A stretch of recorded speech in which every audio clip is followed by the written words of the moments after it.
David Heber again, and I want to talk to you today about the #1 macronutrient called protein. The word actually means #1 nutrient from its Greek root.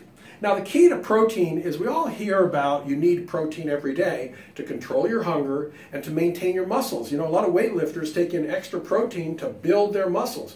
And all of us want to maintain our muscles as we age. You know, if you eat too little protein every decade of your life, you get less and less muscle. And if you don't exercise, this leads to weakness. So by combining protein with exercise, you can help maintain your muscle mass, your strength, your activity, your posture. It's just a great way to maintain healthy and successful aging.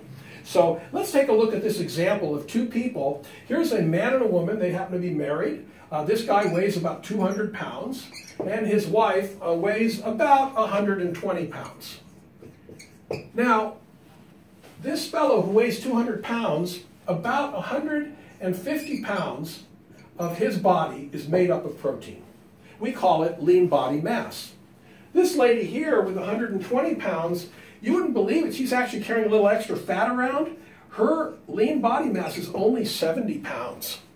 And she hasn't been exercising, she's been eating everything. She's a little bit over 40 years old and she's starting to change her hormones. And she doesn't know why she can't lose weight even though she's eating the same amount of food she ate when she was 20.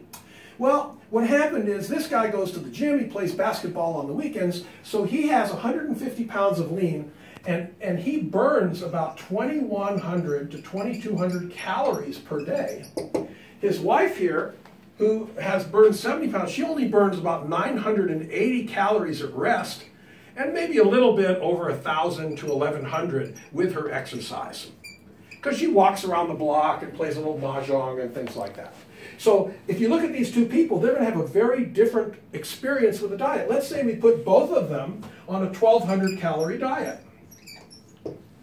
What happens is this guy is going to lose 2 pounds per week. This lady over here, she's going to lose 0. Because if I put her on a 1,200 calorie diet and she burns 1,000 to 1,100, guess what? She's going to lose absolutely nothing. So the answer here is to get this lady to do a lot more exercise. And the other part of it is they need enough protein. And how much protein do they need? Well, this fellow here, I would give him 125 to 150 grams of protein a day. And his wife is only going to need somewhere around 100 grams of protein a day for this 70 pounds of lean body mass. So what we've done here is we've matched the protein in the diet to the protein in the body. It's not a random high protein diet, and a lot of people think that Americans eat way too much protein already. But what they don't realize is people eat a little bit of protein for breakfast, they splash some milk on some cereal, a little more protein for lunch, and a huge amount for dinner, much of which does not get absorbed. So when you average out the protein over the whole day, most Americans are protein deficient. They take in too many carbohydrates, the wrong kind, too much fat, the wrong kind. And we'll talk about that in our next lecture.